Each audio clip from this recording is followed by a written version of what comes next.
welcome in, everybody. Scott Beason, Yellowhammer Radio. Hope you're having a fantastic day today. You know what? I came in, I did Over the Line with Andrew McLean and those guys, and I didn't even bother to check and see what the date was. But today is the 14th day of October in the year of our Lord, 2016. Welcome to you. Thank you for listening as this signal goes out from our humongous tower up in North Alabama, reaching over to Georgia, up into Tennessee. I even mentioned Tennessee this weekend. It's going to be sad for you guys after Saturday, all the way over to Mississippi and all points in between. So thank you for being with us. We're going to start the show right off the bat with a special guest who just showed up just a second ago with his suit, his tie. He's already been doing the people's business today, Congressman Gary Palmer. Gary, how are you, brother? Good, Scott. How are you? I'm doing well. So where were you this morning? Like I just dropped in. Well, yeah, I mean, I know you were invited, but it sounds better if it's like you just showed up and you just casually showed up and make sure people got to hear from you. It almost sounds like I'm stalking radio stations. No, actually, the interesting thing about you being in office, and for the 5,000th time, I'm going to say how glad I am that you have to go to Washington, D.C. and deal with those people, and I don't have to, and I appreciate that to no end. But there are a lot of elected officials across this country who don't want to go on talk radio shows. They want to make sure that they have a little press release, and they do that every so often, but they keep their head down. They try to stay out of the public's eye. They don't give citizens any ability. I mean, somebody could call here, and they might be upset with you for something, or they may think you did a great job on something, but you are available, which not a lot of politicians can say that. Well, I want to be available to people. I come on the radio with you guys, and I want to give the listeners a chance to call and ask me questions or give me feedback. And I think one of the things, whether they agree with me or not, I think they'll find that I'm straightforward. I tell them what I think. Well, I know that I think it was the last time you were here, there was someone who called and disagreed on something, and you were firm with them, and actually I thought that was a refreshing thing. I tried to do, I mean, you weren't mean to the person. I tried to do that when I was in office, but you can't be one of these elected officials who tries to say constantly, who tries to agree with everyone, because you can't agree with everyone. Eventually, it becomes apparent that you're just telling people what they want to hear if you're a politician who does that, and you have not been doing that. Well, part of what I try to do is educate. And we had a discussion this morning about term limits, and I've said that I would serve 5 terms and come home, and that's what I'm going to do. But as I pointed out to this guy, that's not the solution, because what you're doing is you're never allowing people to gain the institutional knowledge that they need to deal with the permanent staff who are up there. And what a lot of people don't realize is that when a member gets elected, he could be one of the smartest, he or she could be one of the smartest people up there. They could have been great in business, medicine, law, the military.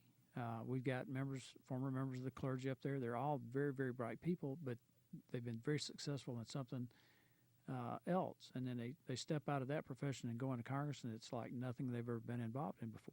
Some of them have come out of state legislatures, but most state legislatures are not permanent. They're not full-time. Right. So they get up there, and they've got to put together a staff. And a lot of guys have made some huge mistakes. They brought campaign staff along with them, and it's a totally different job description. Mm-hmm. And they flounder. And what happens is that the permanent staff, and people say, what do you mean permanent staff? Well, each member of Congress has their own personal staff. I have a chief of staff, right, legislative director. But I'm on 3 committees, the Budget Committee, the Oversight Committee, and the Science, Space and Technology Committee. Each one of those committees have their own staff, and they're there permanent. Doesn't matter if I'm in Congress next time or not. They'll still be there. Now, who hired those people? Well, that's the thing that I'm trying to get across to people about why term limits are not a good idea in the context of people think. Now, let me ask you a question. Was there a time when you? Well, I want to ask. Wait. Was there a time when you thought term limits were a good idea? There was. Before you figured out how it really works. Well, actually, I figured it out before I ever ran for office. Okay. As I began to work up there, through the think tank, I realized this is not a good idea. Okay. And here's why. The average congressman, somebody asked me this, well, how long do you think it takes the average congressman to really start getting up to speed? And it's at least 2 terms. Maybe if they're really, really on their game, they might be halfway through their second term. They really start to hit their stride. But on the permanent staff, the people who hire them are the committee chairman. And you're not going to be a committee chairman in your second term. Mm-hmm. I mean, if you are, it's going to be one of the B or C level committees. But to get up there where you can really make a difference, like be the chairman of the Ways and Means Committee or the chairman of Energy and Commerce or Budget Committee chairman or something like that, if you've term limited everybody to 3 terms, they'll never be committee chairman, and you'll never replace the permanent staff. And you've got to have a plan for that. You've got to know, okay, if I'm going to stick around on this committee and try to move up the chain of command and eventually be the chairman, I've got to know who I want to move into these positions. And to give you an idea, there was something that I wanted someone on the budget committee to do. And I told my staff to tell them I wanted them to look into this and push this idea. And that staff member told my staff that they wouldn't do it. And I said, well, you need to go back and tell them they didn't get elected. Right. I did. And that, that if I needed to come talk to them, I would. And they changed their mind. They went ahead and did what I wanted done. But you wouldn't believe the number of guys that would have said, well, that makes sense, and I just won't do that. Right. Well, I can remember people in Montgomery, the staff would say, well, that's just not the way it's done. And they would be like, permanent okay. staff through legislative reference and the financial. And you would ask questions about, well, why can't we office. do this? And the answer literally would be, well, because no one has. Yeah. And I would say, we just don't do that. Right. And I would ask, well, then why has no one done that? Is there a law against it? Is in the Constitution that we can't do it? Well, no. I said, well, then let's get going. And in your case, they didn't report to anybody in the legislature. They reported to the governor. Oh, that's right. Or the governor. longtime head of their department. In Montgomery, because as you know, I did a lot of work in Montgomery. I did a lot of work in Washington. But there were people down there that literally said, well, I was here before he was governor. I'll be here after he's gone. Yes. That's right. And that's what a lot of the term limit people don't understand. Mm-hmm.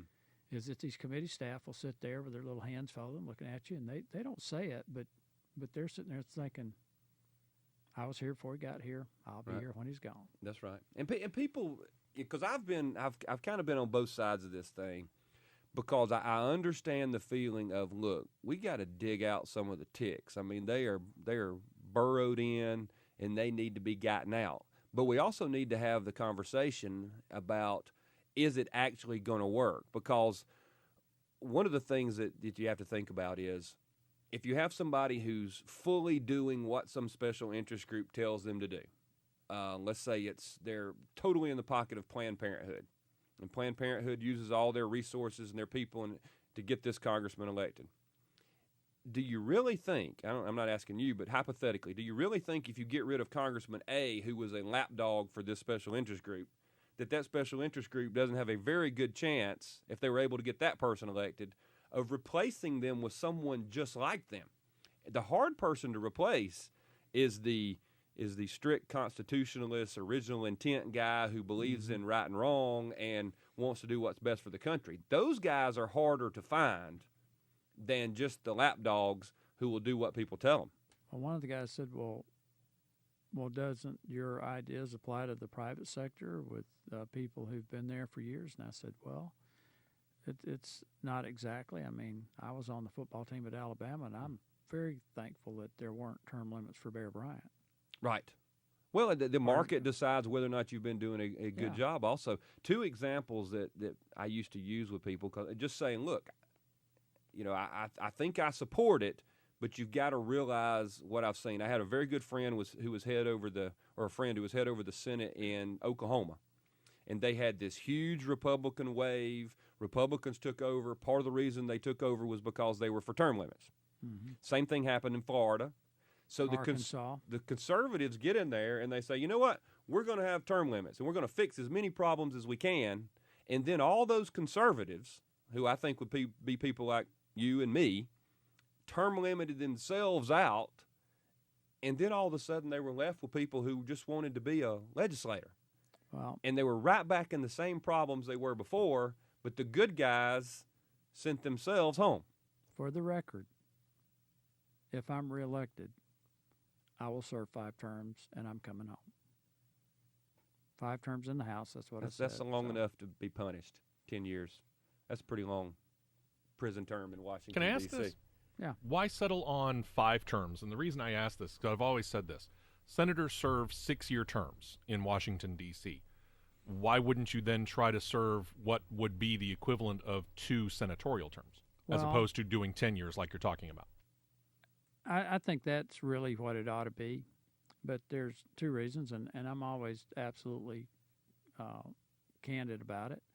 One is I'll be 70. So, that makes sense. 10 years, I'll be 70 years old. 10 years from the time I first got elected. And plus, when we were doing those forums, that's what everybody said. It was 5 2-year terms. Right. So I wasn't going to say, well, I really think I ought to serve one more term. Okay, all right. No, because so I've somebody always asked, kind of he wondered said, about he that. said 5, and now he's stuck with it. Yeah, just- no, and that's fine, and I like the answer. I just always kind of found good. it interesting that people would choose that, because I look at, if you multiply it out, Right. what I just said, if you serve 2 terms as a senator in the United States Capitol building, it's 12 years. And I don't have any problem with 10 years. I just kind of wanted to know why he chose 10 as opposed to 12. Right. Well, that was it. Everybody in our forums was saying 5, and plus I'll be 70 when I finish that 5th term, and I thought it made sense. But in the context of what you're saying, that's really, if we're going to have term limits, that's really what it ought to be in the House, is 6 2-year terms, because by the time you finish your 3rd term, you're in a position to be a committee chairman, and we term limit the committee chairman to 3 terms as a chairman. So you could move up to be a committee chairman, do what you needed to do to in terms of the cleaning house, whatever you want to call it, on committees, and then be term limited out. But and I know the term limit folks will be mad at me about this because they all want 3-year terms. But there's a reality. There's theory, and then there's reality, and I try to deal with the reality. Well, and the real reality is the founders were correct in the fact that we can turn out a congressman every 2 years if we don't like the job he's doing.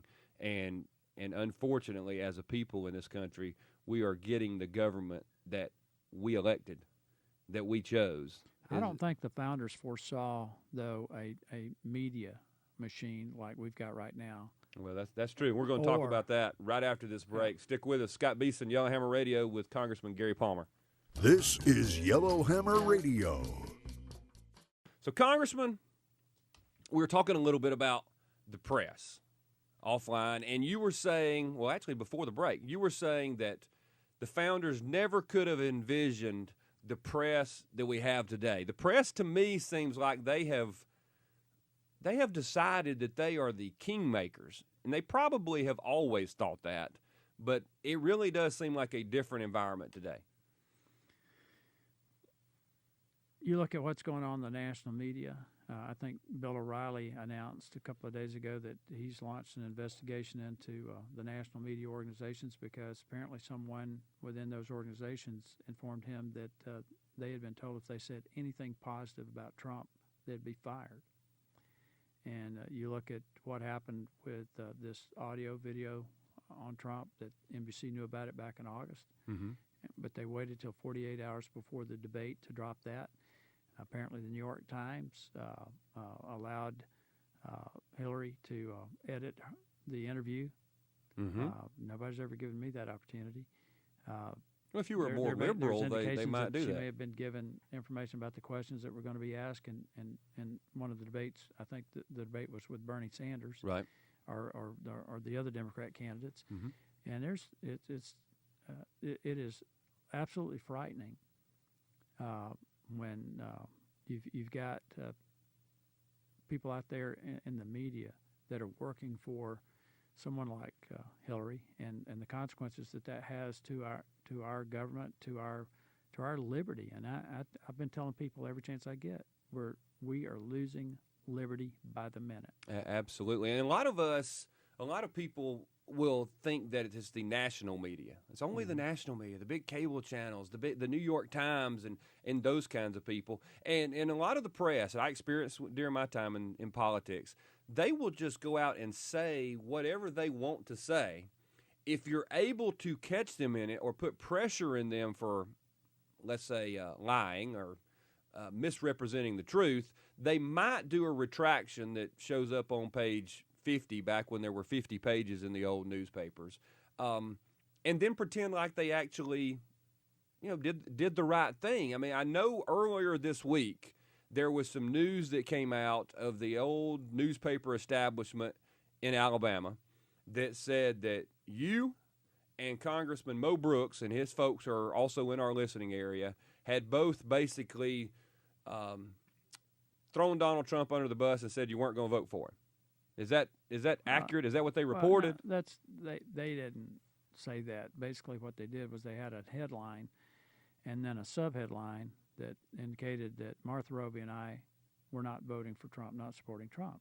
Okay. And there was no other statement, but that was enough, and it's clearly false. And there was nothing out there that even remotely indicated that I was not supporting Trump. As a matter of fact, I've made it very clear that Trump wasn't my first choice. He wasn't even on my list. Mm-hmm. Oh, you told me that a long time ago, so I can vouch for what you're saying. But the thing is that if I've got to have a choice between somebody who says and does things that I find disgusting and reprehensible, I don't like how he handles things, versus someone who was the principal architect of a Middle East policy that has left the Middle East a complete disaster that has resulted in the deaths of 500,000 people and millions more as refugees. That's not a hard choice, Scott. Right. If I've got to choose between someone who does those and says those things that I find reprehensible or disgusting, yet I've got someone who's going to pick 2 to 3 Supreme Court justices that will fundamentally eliminate the Constitution as the law of the land, that's not a hard choice. If you just took the names and the personalities off the ballots and just put their policies on there, and you had to vote on the policies. You just said candidate A, candidate B, and no one who they were. I think the election would have been over months ago, and Mrs. Clinton wouldn't be the winner. And then you got poll after poll after poll that shows that over 75% of the people think the country's going in the wrong direction. If those people would come out and vote for a different direction, I think this election would turn out just fine. Mm-hmm. No, I agree. So, are you familiar at all with it? I know you don't want to speak for another congressman necessarily, but the Mo Brooks situation in North Alabama, because a lot of listeners and readers were led to believe that he was kind of taking the same stand, and some people were upset with him.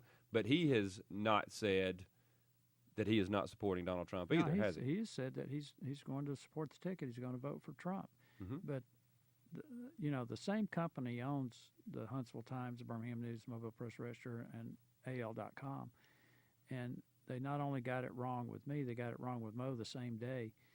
And it's caused Mo a lot of issues. And I was told this morning from someone that is just all over the rumor mill that I'm voting for Hillary. Well, I put out a very strong and clear press release that you have laying in front of you that we've been trying to get out to people to make clear what our positions are. And well, see, now you probably have a different view of the old Birmingham News, the old Huntsville Times, those people, AL.com, than I do.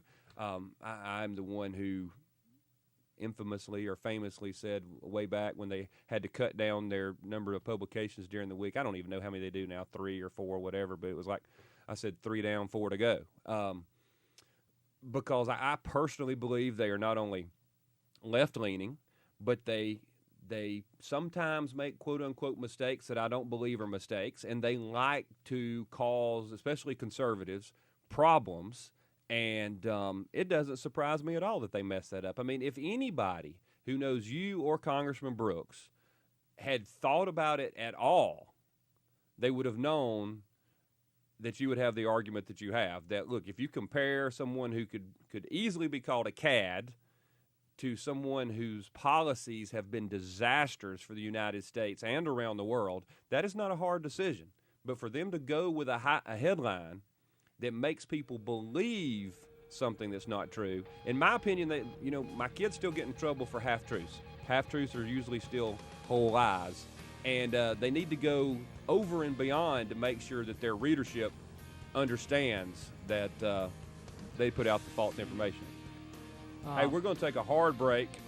We got just a few seconds. Dixter, I see you on the line. If anybody else wants to call in, the number is 205-941-1011. This one they make us take. We can't push off. Scott Beason, Yellowhammer Radio. We'll be right back.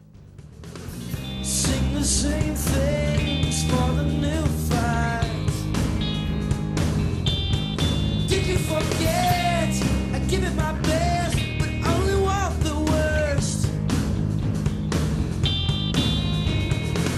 And when the song rings through your new skin, will you listen?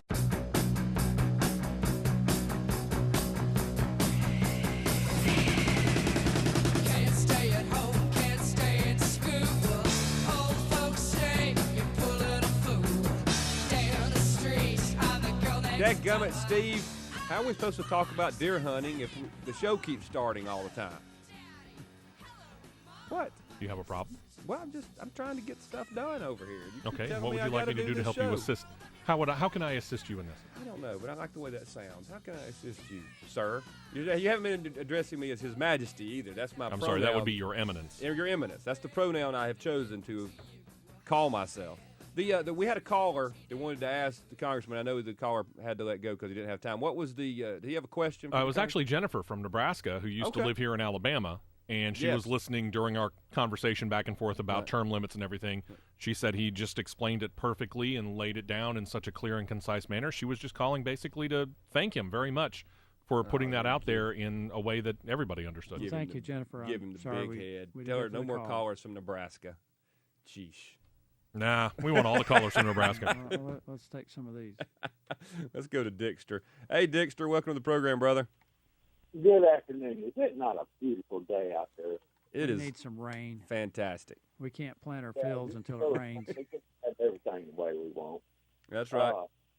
Question for Mr. Gary. I know he's doing the town hall, and when does what's his schedule on the town hall so the people can come out and meet him and hear what he has to say?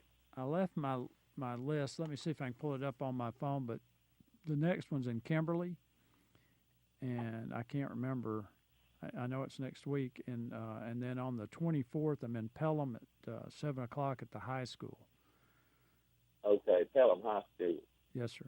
Now, Dixter, look, I'm just going to tell you now, if you went to the one in Kimberly, which is right beside Morris, which is where 2131 Arms is, that is a valuable, useful day. 2131 Arms and here, Gary Palmer.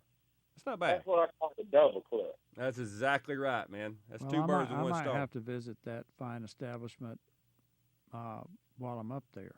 It's easy to find. You'll see it on the right as you go up 31. Anything else, Dixter? I was just wondering what we could do. What can we do? I'm talking about as your constituents here in the Hoover, Jefferson County area, do to give you support that you need. Well, main thing's turn out and vote. Talk to your neighbors, encourage them to come out and vote, and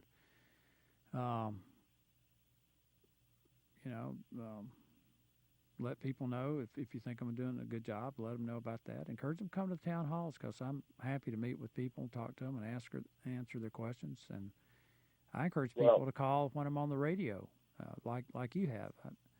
Yeah, well, personally, I want to say you're doing a dang good job. You know, I mean, I know you're what I guess they call a rookie. Yeah. Or whatever. But you got. I remind them all the time I'm just a freshman. Fresh. Yeah. Well, he's a young don't freshman. Let them get the banister for anything upside down because if they do, I'll come and run it. I guess if I do make it to a fifth term, I'll tell them I'm a fifth year senior. Yeah, fifth year senior. All right. Well, not going. That's like a friend of mine that went to college. He stayed in college for 12 years as he got out of high school, and he finally got him a job. And I said, why did it take you so long to get your degree? He said, degree? I didn't get no degree. I took every course I could. You know? Thanks, Dexter. Appreciate you, brother. Hey, thank y'all, and y'all doing a good job. Hey, thanks, man. Have a Thanks. good one. Have a great weekend. Let's go to another phone call. Papa, how are you, buddy? Thanks for calling in Roebuck. How are you? I'm doing good, man. Doing good. I'm looking forward to the weekend. How about yourself? You sparked me. Do what? You sparked me. I did. You That's what this said show's about. that when you made the sentence of a half truth, Yes, sir. let me tell you where our country is gone, and I'm going to tell you a story really quickly that people we don't understand anymore. My daughter had always gone to the mall, and this is when Century Plaza was open, and I didn't have any problem with her going to the mall, and she asked if she could go to the mall, and I said, fine. So the girl picked her up. They went to the mall. Well, they went to the Galleria. That's 45 miles from my house. When she came back, I asked her, how everything went, if she had fun or whatever, and then I found out that she had gone to the Galleria. Uh-oh. Well, so I went to her and I said, you had deceived me. And she said, I don't understand. I said, when you went to the mall. She said, well, I did go to the mall. I said, but you went to a mall different than you knew I would think you would go to. So if you're withholding information from me that I should know, you're deceiving me. It's no different than a lie. It's just unspoken. And this is where our country has gone. I agree. It goes back to the old, what is the definition of is? Remember that? Well, that's the whole thing, is that you can come up with a word, and we have no absolutes anymore. We have what your definition, let's say love, what your definition of love is and what my definition of love is. And then we got this other person over here. There is no straight definition that love is Jesus Christ. And that's the way it is. Yeah, we've gotten away from truth. Great call, Papa. Have a good weekend, man. Take care. Good story. Gary, what you got? You working on your calendar? Hold on. Hot off the presses. Town halls. Gary's going to be at the Kimberly Senior Center. Is that a 6 or a 7? 6. At 6 o'clock on Monday, October 17th. So that's coming up. So this Monday you're going to be in Kimberly. So people will be able to go by 2131 Arms and come to see you at the Senior Center.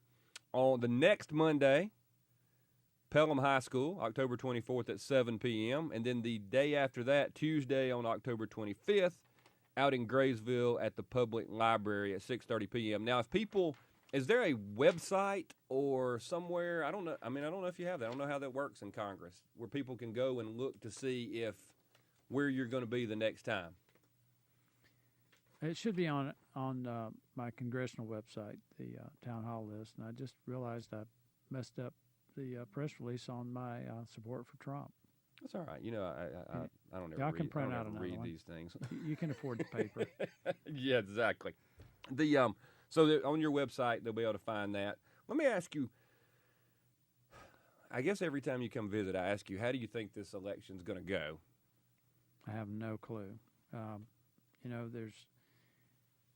You listen to the national media, and it's, she's going to be coronated.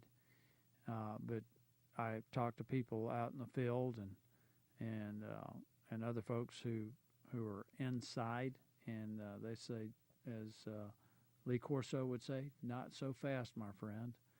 So I know you have some friends who are very high up in the Trump campaign. Have you been able to talk to the friend I'm thinking about who knows a lot about projections and growth and trends and those kinds of things.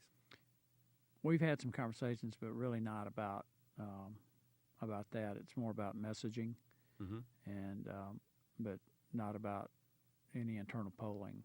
So we were on the round table on Andrew McLean's second hour, and we had a group of guys in here, and we've decided that one of the best ways to help Donald Trump win the campaign is to take his cell phone, put an app on there that makes him think it's Twitter.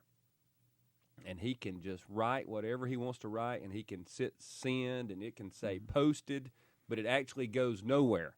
Maybe just cut off the data package to his phone, because we have this theory, and well, actually, it was Russell P's theory, that he thinks that Michelle Obama is out just bashing Donald Trump to the nth degree, just hoping that he will shoot back and attack her, and then they will be able to use that as anti-woman, racist, whatever they can use it for. And I think that's probably a pretty good plan on their part. What's interesting about this is that both candidates have a problem with personal communications devices. One of them's problem is that they rant. The other one is that they've compromised national security. Which one's the bigger problem? I was going to say that one, we can't get him to lose his iPhone. And the other one, she couldn't find her Blackberries and et cetera, et cetera, et cetera. One, we know exactly where his personal communications device is. The other one has had multiple communications devices, some of which were destroyed with hammers. Right. And in the case of a laptop and a thumb drive, they can't find it, and their explanation is it was lost in the mail. Well, of course. And That's the best there answer. were two laptops with classified information on them that both were outside of the State Department and in the hands of people who didn't have security classifications. I would say, again, that you have two candidates who both have problems with personal communications devices. One of them has a problem ranting, and the other one has a problem protecting national security. And then I ask your listeners, which one's the bigger problem? I agree. That's a great point. Let's go to the FBI director.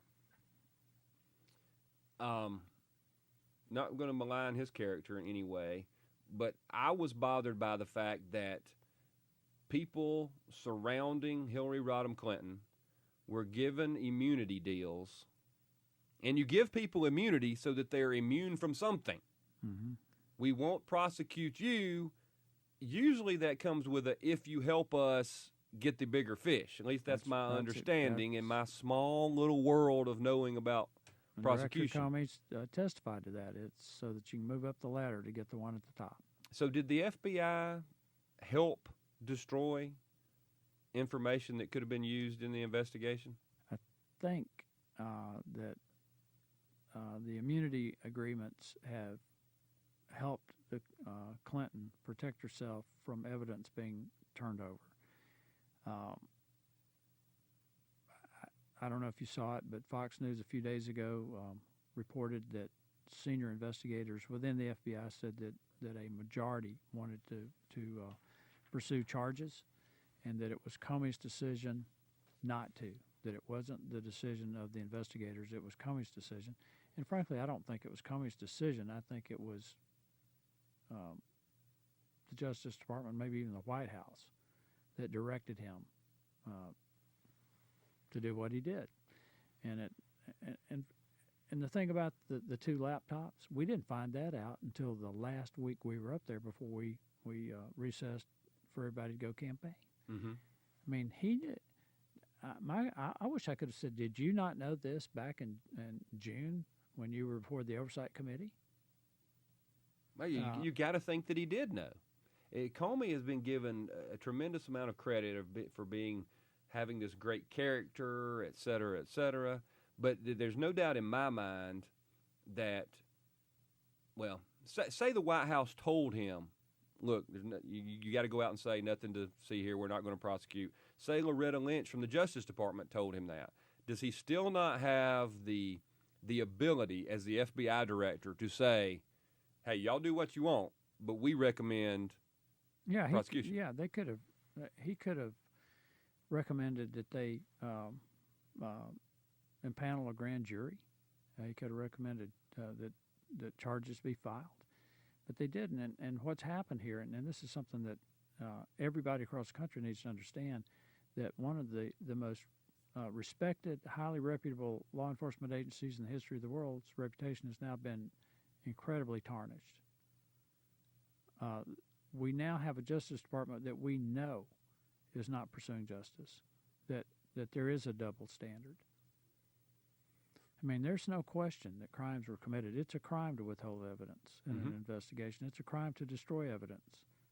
We've had preservation orders on evidence, and the evidence has been destroyed despite the fact that we had preservation orders, which is subpoenaed evidence, and we've been denied access to it. It's a crime to mishandle classified information. And we know classified information has been mishandled, et cetera. Exactly. You know, here she is testifying that there were no classified emails, and I am one of the ones that went down into the secure area in the Capitol, and I had to give up my cell phone. I could, no communications devices, nothing, to go in to look at emails that had classified information. Mm-hmm. Okay, if there was no classified information, why am I having to go through all of this to see it? Right. And the answer was because it's classified. Classified information. Hey, we got to take another break. Scott Beason, we'll be right back. This is Yellowhammer Radio.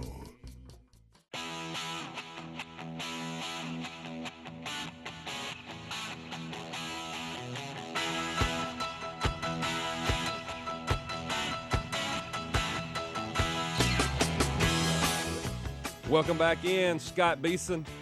Beautiful day in God's country. We could use a drop or two of rain. Just we don't have to have a monsoon. Maybe even 3. 3 drops. That's what we'll settle on that. Let's go to the phones real quick. A couple of folks have been waiting. Kenny up in Hayden, how are you, brother? Well, fine, Scott. How you doing this morning? I'm doing good, man. Doing good. Fantastic. Listen, I need to ask the congressman a question, and I would like to know, Hillary says she stands up for the servicemen.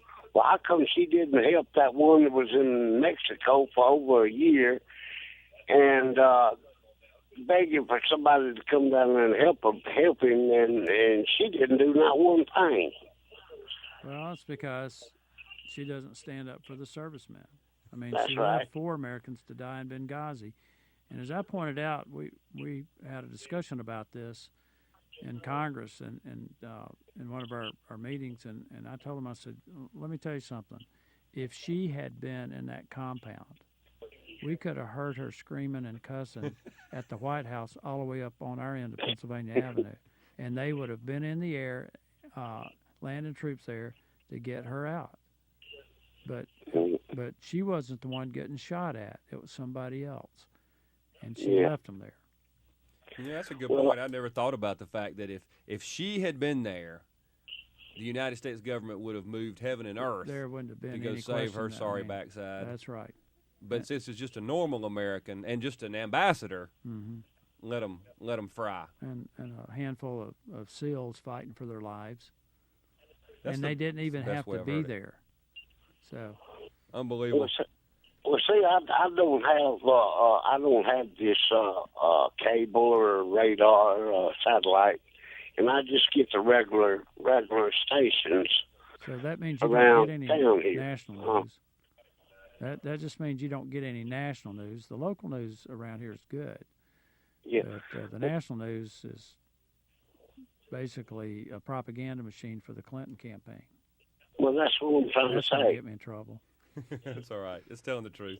Hey, thanks, Kenny. Have a great weekend, buddy.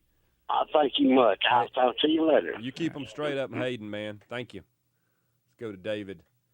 David and Helena, how are you, man? Good. I just want to point out to Gary that when one branch of government doesn't do what they're supposed to do, the other branch is supposed to come down like a hammer and can do it. And the reason why we have Trump is because Americans are fed up with congressmen such as yourself that say all these beautiful things and dance around the room, but never pull the trigger because you're afraid. Congress has the power. Hold it, David. Let me ask you something. What do you think Congress can do? Can you do and call for a special prosecutor? We can't do that. You're thinking of the old law that was put in place after Watergate that was repealed in 1999. The only one that can appoint a special prosecutor, and they don't call them that anymore. They call them independent counsel, and it has to come through the Department of Justice. And guess who would make that decision? Loretta Lynch. You can still do stuff, Gary. Well, tell me what we can do. You're now listen. You're calling and you're telling me that it's talk versus action, and I'm asking you what you want us to do. And I gave you a package. I gave you a package to impeach this little so-called president.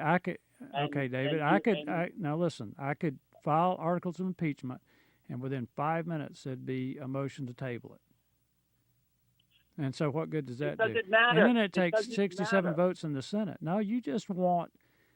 You want. It doesn't matter. You're doing nothing. That's not true. If we were not in the majority in the House and Senate, the national debt would be $25 trillion right now. We've stopped everything that Obama has tried to push through. We didn't even have a hearing on his budget.